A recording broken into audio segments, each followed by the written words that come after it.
ధరల స్థిరీకరణకు కూటమి ప్రభుత్వం ప్రత్యేక చొరవ తీసుకుంటుందని రాష్ట్ర ఆహార పౌర సరఫరాల శాఖ మంత్రి నాదెండ్ల మనోహర్ తెలిపారు. వంట నూనెలు, బియ్యం, పప్పు వంటి నిత్యావసర ధరల అదుపులో ఉంచేందుకు ప్రభుత్వం అవసరమైన చర్యలు తీసుకుంటుందని ఆయన స్పష్టం చేశారు. సచివాలయంలో జరిగిన ధరల స్థిరీకరణ మంత్రుల కమిటీ 8వ సమావేశంలో ఆయన అధికారులకు పలు సూచనలు చేశారు. ప్రజలకు నిత్యావసర వస్తువులు అందుబాటు ధరల్లో ఉండేలా బహిరంగ మార్కెట్ ధరలను నిరంతరం సమీక్షించాలని, ధరల్లో హెచ్చుతగ్గులు గమనించి వెంటనే చర్యలు తీసుకోవాలని ఆయన ఆదేశించారు. రాబోయే 3 నెలల కోసం ధరల స్థిరీకరణపై ముందస్తు ప్రణాళిక సిద్ధం చేయాలని సూచించారు. ఖరీఫ్ సీజన్ నేపథ్యంలో వ్యవసాయ, పౌర సరఫరాల శాఖల సమన్వయంతో పనిచేయాలని, రైతులు ప్రాధాన్యత కలిగిన వరి వంగడాలను పండించేలా అవగాహన కల్పించాలని మంత్రి తెలిపారు. అప్రాధాన్య రకాల పట్ల ధాన్యం కొనుగోలులో సమస్యలు వస్తున్నాయని పేర్కొన్నారు. వంట నూనెలు, బియ్యం, పప్పులు వంటి నిత్యావసర ధరలు అదుపులో ఉంచేందుకు ప్రభుత్వం అవసరమైన చర్యలు తీసుకుంటుందని ఆయన స్పష్టం చేశారు. సమావేశంలో మంత్రుల కమిటీ సభ్యులు పయ్యావుల కేశవ్, అచ్చెన్నాయుడు, అధికారులు పాల్గొన్నారు. రాష్ట్ర ప్రభుత్వం కీలక నిర్ణయం తీసుకుందని మంత్రి నారాయణ తెలిపారు. రాష్ట్రంలో ప్రధాన పట్టణ కేంద్రాల్లో 5 కంప్రెస్డ్ బయోగ్యాస్ ప్లాంట్ను ఏర్పాటు చేసేందుకు ప్రభుత్వం 59.85 కోట్ల రూపాయలను మంజూరు చేసిందని ఆయన వెల్లడించారు. ఇబ్రహీంపట్నంలో ఉన్న ప్లాంట్ను పునరుద్ధరించి ఉన్నతీకరించనున్నట్లు మంత్రి తెలిపారు. ఎన్టీఆర్ జిల్లా ఇబ్రహీంపట్నంలోని కంప్రెస్డ్ బయోగ్యాస్ ప్లాంట్ను మంత్రి నారాయణ స్థానిక ఎమ్మెల్యే వసంతకృష్ణ ప్రసాద్తో కలిసి పరిశీలించారు. ప్లాంట్ పనితీరు, నిర్వహణపై అధికారులకు మంత్రి నారాయణ పలు సూచనలు చేశారు. ఈ సందర్భంగా మంత్రి నారాయణ మాట్లాడుతూ, సుస్థిర వ్యర్థాల నిర్వహణ, స్వచ్ఛమైన ఇంధన ఉత్పత్తి కోసం రాజమహేంద్రవరం, నెల్లూరు, గుంటూరు, ఒంగోలులో నూతన కంప్రెస్డ్ బయోగ్యాస్ ప్లాంట్లను నెలకొల్పనున్నట్లు ఆయన ప్రకటించారు. విజయవాడ, ఇబ్రహీంపట్నంలో ఇప్పటికే ఉన్న ప్లాంట్ను ఆధునీకరించి పునరుద్ధరిస్తామని మంత్రి తెలిపారు. మొత్తం 5 ప్లాంట్లు సంయుక్తంగా 125 టన్నుల సామర్థ్యంతో పనిచేస్తాయని వివరించారు. విజయవాడ ప్లాంట్ ఆధునీకరణకు 9.45 కోట్లు వ్యయం అవుతుందని అంచనా వేశామన్నారు. ఈ ప్రాజెక్టు డంపింగ్ యార్డ్ల భారాన్ని ఘనంగా తగ్గిస్తుందని మంత్రి పేర్కొన్నారు. పట్టణ ఇంధన భద్రత బలోపేతం అవుతుందన్న విశ్వాసాన్ని ఆయన వ్యక్తం చేశారు. ఎమ్మెల్యే వసంతకృష్ణ ప్రసాద్ మాట్లాడుతూ, వ్యర్థాల నుంచి సంపద సృష్టించడమే కూటమి ప్రభుత్వ విధానమన్నారు. ప్రజారోగ్య పరిరక్షణతో పాటు గ్రీన్ ఎనర్జీ ఉత్పత్తికి ప్లాంట్లు దోహదపడతాయన్నారు. ఈ కార్యక్రమంలో పలువురు అధికారులు పాల్గొన్నారు. గురుకుల విద్యార్థులను ఉన్నత శిఖరాలకు తీసుకువెళ్లి సమాజానికి ఆదర్శ పౌరులుగా తీర్చిదిద్దడమే సీఎం చంద్రబాబు, మంత్రి నారా లోకేష్ లక్ష్యమని రాష్ట్ర సాంఘిక సంక్షేమ శాఖ మంత్రి డాక్టర్ డోలా శ్రీ బాల వీరాంజనేయ స్వామి తెలిపారు. సీఎం ఆలోచనలకు అనుగుణంగా అధికారులు, ఉపాధ్యాయులు నిబద్ధతతో పనిచేస్తూ విద్యార్థులను ఉన్నత విద్యావంతులుగా తీర్చిదిద్దేందుకు కృషి చేయడం అభినందనీయమన్నారు. గురుకుల విద్యాలయాల విద్యార్థులు రాష్ట్ర స్థాయిలో ప్రతిభ కనపరచడం గర్వకారణమన్నారు. రాష్ట్రంలోని సాంఘిక సంక్షేమ గురుకుల విద్యాలయాల్లో 10వ తరగతి, ఇంటర్మీడియట్ పరీక్షల్లో అత్యుత్తమ ఫలితాలు సాధించిన విద్యార్థులు, ప్రిన్సిపల్, ఉపాధ్యాయులు, సాంఘిక సంక్షేమ వసతి గృహాల ప్రతినిధులకు రాష్ట్ర స్థాయి సన్మాన కార్యక్రమాన్ని తుమ్మలపల్లి కళాక్షేత్రంలో ఘనంగా నిర్వహించారు. ఈ కార్యక్రమానికి ముఖ్య అతిథిగా రాష్ట్ర సాంఘిక సంక్షేమ శాఖ మంత్రి డాక్టర్ డోలా శ్రీ బాల వీరాంజనేయ స్వామి హాజరయ్యారు. ఈ సందర్భంగా అత్యుత్తమ మార్కులు సాధించిన విద్యార్థులను శాలువాలు, ప్రశంసా పత్రాలు, సర్టిఫికెట్లతో సత్కరించారు. అనంతరం మంత్రి మాట్లాడుతూ, కూటమి ప్రభుత్వం గురుకుల విద్యా వ్యవస్థను మరింత బలోపేతం చేయడానికి చిత్తశుద్ధితో పనిచేస్తుందన్నారు. పేద, మధ్యతరగతి కుటుంబాల విద్యార్థులు చదువుకు దూరం కాకూడదనే లక్ష్యంతో ప్రభుత్వం పలు సంక్షేమ కార్యక్రమాలు అమలు చేస్తుందని తెలిపారు. తల్లికి వందనం వంటి పథకాల ద్వారా ఎంతమంది పిల్లలు చదువుకుంటే అంతమందికి ప్రభుత్వం అండగా నిలుస్తుందన్నారు. గ్రామీణ ప్రాంతాల విద్యార్థులు కూడా ఉన్నత లక్ష్యాలు సాధించేలా ప్రభుత్వం ప్రత్యేక శ్రద్ధ తీసుకుంటుందని మంత్రి పేర్కొన్నారు. గురుకులాల్లో నాణ్యమైన విద్యతో పాటు విద్యార్థుల సమగ్ర అభివృద్ధికి ప్రభుత్వం కట్టుబడి ఉందన్నారు. వాళ్ళ ముగ్గురు ఐఏఎస్ ఆఫీసర్ ఒకసారి మీరు తెలుసుకోండి. ఎందుకంటే వాళ్ళ పేర్లు చెప్పాను. వాళ్ళ ముగ్గురు కూడా ఐఏఎస్ చదువుకున్నటువంటి ఆఫీసర్లు. వేదిక మీద ఉన్నటువంటి నాతో కలిపి మా నలుగురం కూడా ఎస్సీ, ఎస్టీ, బీసీ. ఇక్కడ కూర్చున్నటువంటి 4 చైర్స్లో ఉన్నటువంటి వాళ్ళు ఎస్సీ, ఎస్టీ, బీసీ.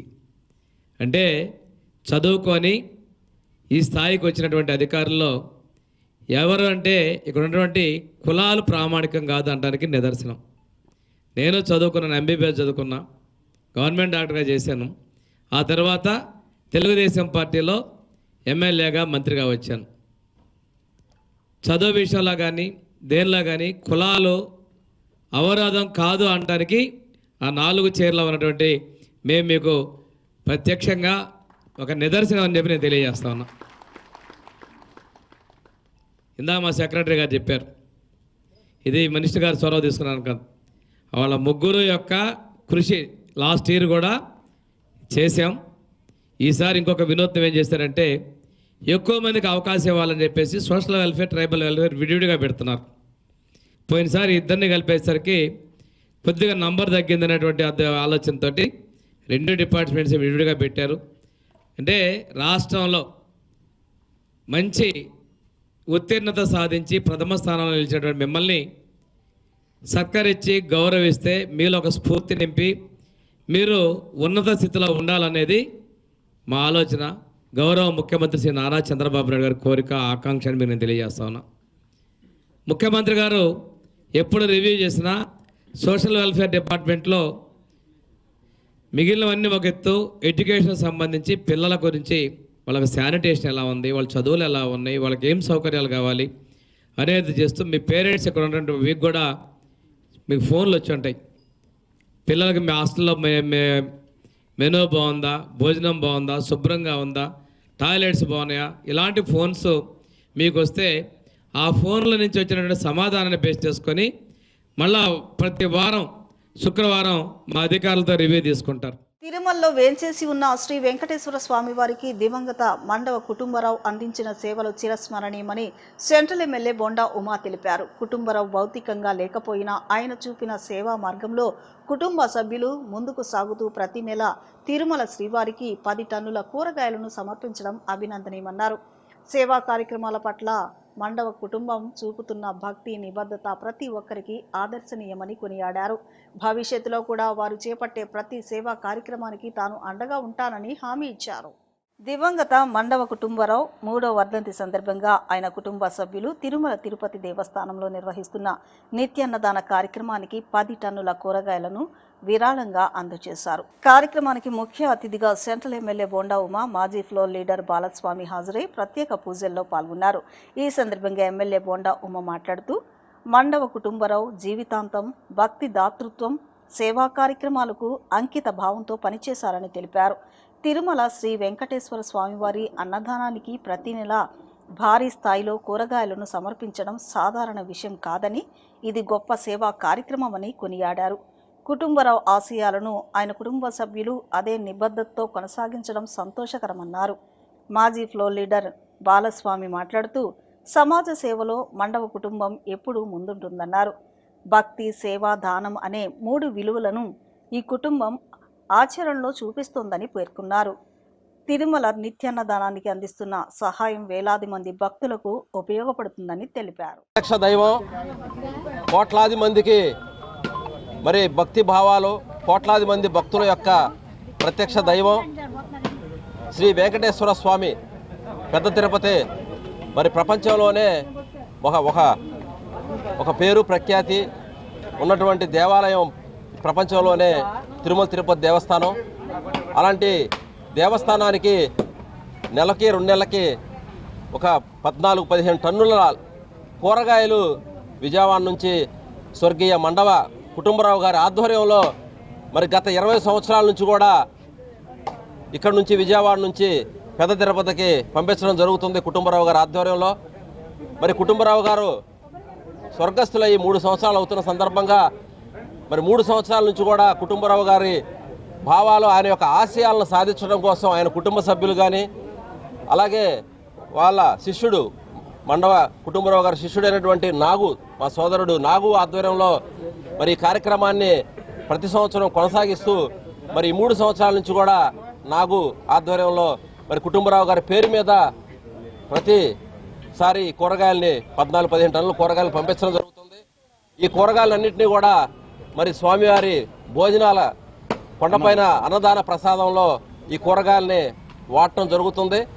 మరి రాష్ట్రం బాగుండాలి, విజయవాడ బాగుండాలి, ప్రజలందరూ బాగుండాలి అనే ఒక దృఢ సంకల్పంతో ప్రారంభించినటువంటి మండవ కుటుంబరావు గారి యొక్క ఆశయాన్ని నిరంతరం కొనసాగిస్తున్నటువంటి వాళ్ళ కుటుంబ సభ్యులకు, వాళ్ళ మిత్ర బృందానికి, మా సోదరుడు నాగేశ్వరరావు గారికి మరి ఈరోజు ఈ కూరగాయల లారీని జడ్జి గారు మరి మన విజయవాడ జడ్జి గారు చేతుల మీదుగా, మా ప్రియతమ శాసనసభ్యులు బోండా ఓమేశ్వరరావు గారు చేతుల మీదుగా ఈరోజు ఈ కూరగాయల లారీని తిరుపతి పంపించడానికి జెండా ఊపి కార్యక్రమాన్ని ప్రారంభించడం జరిగింది. అలాగే మజ్జిగ కార్యక్రమం, అలాగే చీరల కార్యక్రమం, మరి 3వ జయంతి కార్యక్రమం సందర్భంగా, 3వ వర్ధంతి కార్యక్రమం సందర్భంగా ఈరోజు చీరల పంపిణీ, మజ్జిగ పంపిణీ, కూరగాయలు పంపించడం, ఇలా మంచి కార్యక్రమాన్ని, ప్రజాహితమైనటువంటి కార్యక్రమాన్ని చేసినటువంటి వాళ్ళ కుటుంబ సభ్యుల్ని, నాగుని, నాగేశ్వరరావు గారిని, మిగతా వాళ్ళ పేర్లు నాకు తెలియదు, అందరూ కూడా పేరు పేరున హృదయపూర్వకంగా అభినందనలు తెలియజేసుకుంటూ మండవ కుటుంబరావు గారి కుటుంబానికి అమ్మవారి ఆశీస్సులు, ఆ వెంకటేశ్వర ఆశీస్సులు ఎప్పుడు ఉండి వాళ్ళంతా కూడా ఆయుర ఆరోగ్యాలతో బాగుండాలని, అలాగే స్వర్గస్థులైనటువంటి మండవ కుటుంబరావు గారికి ఆయన ఆత్మక శాంతి చేకూరాలని కోరుతున్నాం. ఏడుకొండలవాడ వెంకటరమణ గోవింద గోవింద. అన్ని దానముల కన్నా అన్నదానం అని మన పూర్వీకుల నుంచి మనం తెలుసుకుంటున్నటువంటి విషయం. అలాంటి అన్నదాన కార్యక్రమాలకి తిరుమల తిరుపతి దేవస్థానంలో జరిగే అన్నదాన కార్యక్రమానికి 2006లో విజయవాడ వాసి మండవ కుటుంబరావు గారు మరి ఆనాటి రోజుల్లోనే తిరుమల వెళ్ళి మేము వెజిటబుల్ పంపిస్తాం, డోనర్గా మేము అన్ని రకాల కూరగాయలు మేము పంపిస్తాం. అక్కడ టెండర్ అనేది లేకన్నా భక్తులకి అక్కడ వాడే ప్రసాదానికి కానీ మేము నిత్యం రోజు 8 టన్నులు కూరగాయలు కటింగ్ అవుతాయండి. అవి 8 టన్నులు కూడా 2006 నుంచి మన కుటుంబరావు ఆధ్వర్యంలో విజయవాడ నుంచి నెలకి 4 బళ్ళు వెళ్ళేవండి. ఆ రోజుల్లో కీర్తిశేషన్ అయినటువంటి మండవ కుటుంబరావు 2026లో స్టార్ట్ చేసింది. 2023లో ఆయన 2006లో స్టార్ట్ చేశారండి. 2023లో ఆయన స్వర్గీయ అయ్యారు. ఆనాటి నుంచి ఆయన ఆశయాలు మేము కొనసాగిస్తున్నాం. నెలకి ఆయన పేరు మీద ఇప్పుడు కూడా 30 టన్నుల వరకు కూరగాయలు పంపిస్తున్నాం. రానున్న వర్షాకాలానికి ముందే చెరువుల అభివృద్ధికి పనులను పూర్తి చేస్తామని జిల్లా కలెక్టర్ లక్ష్మీ షా స్పష్టం చేశారు. ఉపాధి హామీ పథకంతో అనుసంధానం చేసి జిల్లా వ్యాప్తంగా శరవేగంగా జలధార పనులు చేపడుతున్నామని తెలిపారు. భూగర్భ జలాల పెంపు, పర్యావరణ పరిరక్షణ, జల వనరుల సంరక్షణ లక్ష్యంగా ఈ కార్యక్రమాన్ని అమలు చేస్తున్నామని చెప్పారు. ఎన్టీఆర్ జిల్లాలో జలవనరుల పరిరక్షణకు చేపట్టిన ప్రతిష్టాత్మక జలధార జలహారతి కార్యక్రమం వేగంగా కొనసాగుతోంది. ఇబ్రహీంపట్నం మండలం మూలపాడులోని జోడిచింతల చెరువులో జరుగుతున్న పనులను జిల్లా collector doctor G Lakshmi Shah పరిశీలించారు. ఈ సందర్భంగా కలెక్టర్ స్వయంగా పలుగు పట్టి ఉపాధి హామీ శ్రామికులతో కలిసి చెరువులో పూడికతీత పనుల్లో పాల్గొని అందరినీ ఆశ్చర్యపరిచారు. శ్రామికులతో కలిసి భోజనం చేసిన కలెక్టర్ వారి క్షేమ సమాచారం తెలుసుకుంటూ పనుల పురోగతి, నాణ్యత, అందుతున్న వేతనాల వివరాలను అడిగి తెలుసుకున్నారు.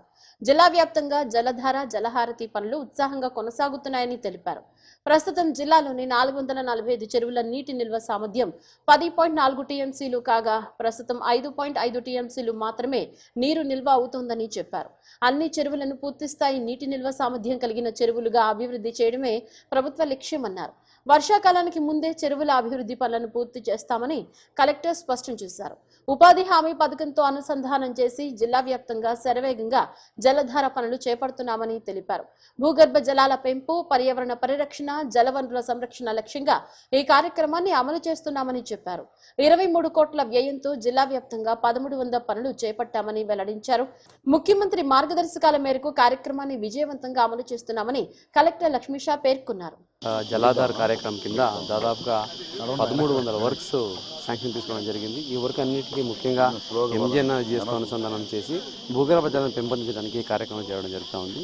దాదాపుగా 445 మైక్రో ఇరిగేషన్ ట్యాంక్స్ ఉన్నాయి. ఈ మైక్రో ఇరిగేషన్ ట్యాంక్స్లో 10.4 టీఎంసీ ఇంత వాటర్ కెపాసిటీ ఉంటుంది. కానీ ఇప్పుడు చూసుకుంటే 5.5 టీఎంసీ ఉంది. ఈ వచ్చే వర్షాకాలంలో మాన్సూన్ సీజన్లో ఇవన్నీ 100% నింపి జలహారతి జలాధార కార్యక్రమంలో గ్రౌండ్ వాటర్ పెంపొందించే కార్యక్రమం చేయడం జరుగుతూ ఉంది. దీనికి ఇప్పటికే ఆల్రెడీ ముమ్మరంగా వర్క్ జరుగుతూ ఉన్నాయి. అట్లాగే మన దగ్గర క్యాస్కేడ్ ట్యాంక్స్ అయితే ఉన్నాయి. ఇవి దాదాపు ఒక 34 క్యాస్కేడ్స్, దాదాపుగా 300 క్యాస్కేడ్ ట్యాంక్స్ ఐడెంటిఫై చేసి ప్రతి ఒక్క కెనాల్ని, ఫీడర్ కెనాల్ని, అలాగే ప్రతి ఒక్క ఎగ్జిట్ కెనాల్ని కూడా క్లియర్ చేసి క్యాస్కేడ్ ట్యాంక్స్ని కూడా ఒకరికొకటి అనుసంధానం చేసి వచ్చే నీళ్ళని ప్రాపర్గా మనము దాన్ని క్యాప్చర్ చేసి దాన్ని గ్రౌండ్ వాటర్ నింపాలి. గౌరవ ముఖ్యమంత్రి వారు చెప్పిన ప్రకారంగా ప్రీ మాన్సూన్లో -6 మీటరు, పోస్ట్ మాన్సూన్లో +3 మీటరు, ఈ లెవెల్లో గ్రౌండ్ వాటర్ మెయింటైన్ చేయడానికి ఎన్టీఆర్ జిల్లా యంత్రాంగము, టీమ్ ఎన్టీఆర్ డిస్ట్రిక్ట్ స్ఫూర్తితో పనిచేస్తూ ఉంది. దీనికి ఫారెస్ట్ డిపార్ట్మెంటు, ఇటు ఎంజీఎన్ఆర్జీఎస్ డిపార్ట్మెంటు, అట్లాగే ground water department, irrigation department వీళ్ళందరి సహకారంతో పనులు చాలా ముమ్మరంగా కోఆర్డినేట్గా జరుగుతూ ఉంది. అలాగే అన్నమయ్యలో చేసిన ఆ జలాధార్ జలహారతి కార్యక్రమం పైలట్ తీసుకొని మన జిల్లాలో కూడా మండల్ లెవెల్లో, అలాగే village level water resource persons, అలాగే వాటర్ మేనేజ్మెంట్ కమిటీని పెట్టుకొని ఆ అందరి కమిటీలో అనుసంధానం చేసుకొని పనిచేస్తున్నారు. ఈ ప్రిపరేషన్ ప్రకారంగా మనం చూసుకుంటే నెక్స్ట్ 1 ఇయర్లో కంపల్సరీగా NTR district ground water safe, అలాగే గ్రౌండ్ వాటర్ స్టేబుల్గా ఉంటుంది. ఇక్కడ పచ్చదనం అయితేనేంటి, అలాగే గ్రౌండ్ వాటర్ ప్రొటెక్షన్ అయితేనేంటి, అలాగే ఎన్విరాన్మెంట్ ప్రొటెక్షన్ కూడా చాలా మంచి ప్రోగ్రెస్ వస్తుందని మనం భావిస్తున్నాము. దీని ద్వారా మనకు వెల్త్ పెరుగుతుంది, ఎన్విరాన్మెంట్ ప్రొటెక్షన్ అవుతుంది, అలాగే ఎకనామిక్ గ్రోత్ కూడా బాగుంటుందని భావిస్తున్నాం. కాబట్టి ప్రతి ఒక్క డిపార్ట్మెంట్స్ అనుసంధానంతో చేస్తున్న ఈ పనికి ఎన్టీఆర్ జిల్లాలో ఈ కార్యక్రమాలు ముమ్మరంగా చేసుకుంటూ కంపల్సరీగా గౌరవ ముఖ్యమంత్రి వర్లు అలాగే ఉప ముఖ్యమంత్రి వర్లు ఇచ్చిన ఆదేశాలు అలాగే మార్గదర్శనాల మేరకు ఎన్టీఆర్ జిల్లాని ఈ డెవలప్మెంట్లో ముందంజలో ఉంచుతూ పర్యావరణ పరిరక్షణలో కూడా నెంబర్ వన్గా నిలపడానికి ఎన్టీఆర్ జిల్లా యంత్రాంగం కృషి చేస్తుంది. ఇంద్రకీలాద్రిపై వేంచేసి ఉన్న అమ్మవారిని రాష్ట్ర చేనేత జౌళి శాఖ మంత్రి సవిత కుటుంబ సభ్యులతో కలిసి భక్తి శ్రద్ధలతో దర్శించుకున్నారు. ఆలయానికి చేరుకున్న మంత్రికి దేవస్థాన అధికారులు సంప్రదాయబద్ధంగా స్వాగతం పలికారు.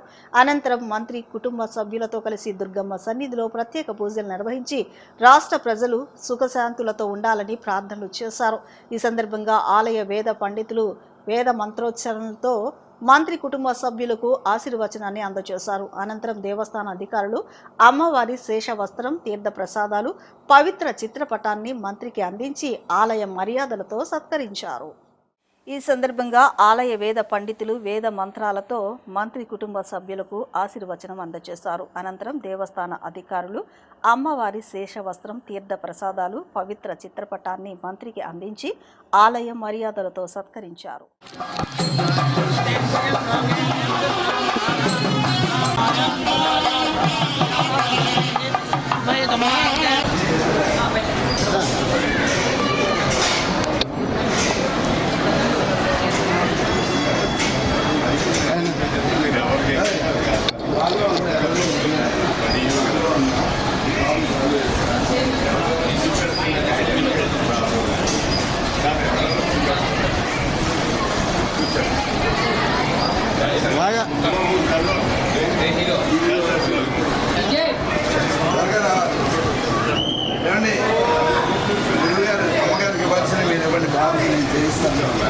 ఈవి గారు అవతలకి అయ్యా పేట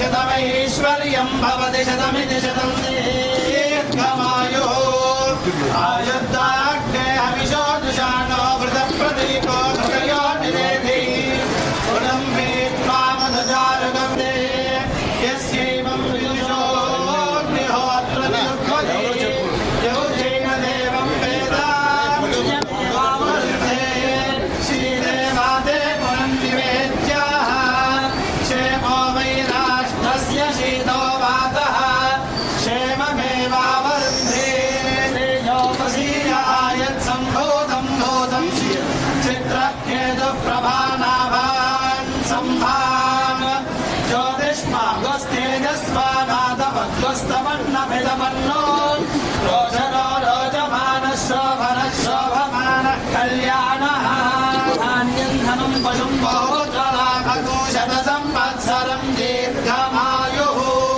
మహాకాళీ మహాలక్ష్మీ మహాలక్ష్మీశ్వరో డాక్టర్ ఎన్టీఆర్ హెల్త్ యూనివర్సిటీ 29వ 30వ స్నాతకోత్సవం జూన్ 2న విజయవాడ తుమ్మలపల్లి కళాక్షేత్రంలో నిర్వహించనున్నట్లు university VC doctor P Chandrashekar తెలిపారు. ఈ కార్యక్రమానికి గవర్నర్ ఎస్ అబ్దుల్ నజీర్ ముఖ్య అతిథిగా హాజరవుతారని చెప్పారు. ఈ సందర్భంగా ప్రముఖ cardiologist doctor C Narasimhan, doctor PC రథ్లకు డాక్టర్ ఆఫ్ సైన్సెస్ అవార్డులు ప్రదానం చేయనున్నట్లు తెలిపారు. ఉదయం 11 గంటలకు ప్రారంభమయ్యే స్నాతకోత్సవంలో యూజీ, పీజీ, పీహెచ్డీ విద్యార్థులకు ప్రతిభ ఆధారంగా gold medals, silver medals, endowment బహుమతులను అందచేయనున్నట్లు తెలిపారు. 2024-2025 బ్యాచ్ల స్నాతకోత్సవాలను ఒకేసారి నిర్వహిస్తున్నామని, గతంలో 2022, 2023 స్నాతకోత్సవాలు నిర్వహించామని తెలిపారు. వచ్చే ఏడాది నుంచి రెగ్యులర్గా స్నాతకోత్సవాలు నిర్వహిస్తామని వెల్లడించారు. ఈ సంవత్సరం మామూలుగా ఆన్ 2 జూన్ అంటే మంగళవారము ఛాన్సలర్ గవర్నర్ అబ్దుల్ నజీర్ గారు ఇచ్చేయడం జరుగుతుంది. మనకు 2 కాన్వకేషన్స్ చేస్తున్నాం. మనము 2024-25 batches 29th and 30th convocations we are doing at the Tummalapalli కళాక్షేత్రము విజయవాడలో నిర్వహించడం జరుగుతుంది. ముఖ్యంగా లాస్ట్ ఇయర్ కూడా మనము 28th కాన్వకేషన్ చేశాము. డాక్టర్ ఓపి యాదవ్ గారు నేషనల్ హార్ట్ ఇన్స్టిట్యూట్ న్యూఢిల్లీ నుంచి రావడము, ముఖ్య అతిథిగా రావడము, ఆయన అవార్డు డిఎస్సి అవార్డు తీసుకోవడం జరిగింది. ఈ సంవత్సరం ప్రతిష్టాత్మకంగా 29th అండ్ 30th కాన్వకేషన్కు ఇద్దరు డాక్టర్స్కు ఇవ్వడం జరుగుతుంది. ఒకరు doctor C Narasimhan, so is a very famous electrophysiologist, అంటే ఆయన సీనియర్ మోస్ట్ కార్డియాలజిస్ట్. ఇప్పుడు ప్రజెంట్గా earlier he work he was trained in CMC Vellore DM cardiology. Then ఆయన అమెరికన్ బోర్డు ఎలక్ట్రోఫిజియాలజీ వచ్చేసి and is a very in authority in as a senior most electrophysiologist in the country. So ఆయనకు ప్రతిష్టాత్మకంగా మనము DSC award ఇవ్వడం జరిగింది. ఇది మామూలుగా ఈ డాక్టర్ ఆఫ్ మెడిసిన్ అంటే మామూలుగా డిఎస్సి అవార్డు అనేది it has come the word from the Latin word. You are honouring the eminent person those are worked in the field of cardiology. ముఖ్యంగా నరసింహన్ గారు ప్రజెంట్గా ఏఐజీ హాస్పిటల్ హైదరాబాద్లో వర్క్ చేయడం చేస్తున్నారు. అదే విధంగా ఇంకో కాన్వకేషన్కు 29th and 30th convocation doctor PC Rath. ఎగ్జామ్ని ట్రాన్స్పరెంట్గా జరగడం, ఎగ్జామ్ డ్యూటీస్లో ఉన్న వాళ్ళు ఎవరైతే ఉన్నారో అంటే అక్కడ అబ్జర్వర్స్ కానీ లేకపోతే చీఫ్ సూపరింటెండెంట్ అని ఉంటారు ఎగ్జామినేషన్ హాల్లో, ఇన్విజిలేటర్లు వాళ్ళ పనితీరు మెరుగుపరచాలా, వాళ్ళు బెటర్గా పనిచేయాలన్న తప్ప స్టూడెంట్ యూనివర్సిటీ టార్గెట్ కాదు ఎప్పుడు కూడా. అంటే స్టూడెంట్ని మాల్ ప్రాక్టీస్ చేయాలనో లేకపోతే స్టూడెంట్ విత్ కాపీయింగ్ ఉంటే పట్టుకోవాలనో కాదు. అంటే బెటర్మెంట్ కోసం ఎగ్జామినేషన్ జరిగే పద్ధతిని బెటర్మెంట్ చేయాలా, ఇంప్రూవ్ చేయాలా, ట్రాన్స్పరెంట్గా జరపాలా ఎగ్జామ్ని అన్నది మాత్రమే మా వైస్ ఛాన్సలర్ గారి ఉద్దేశం.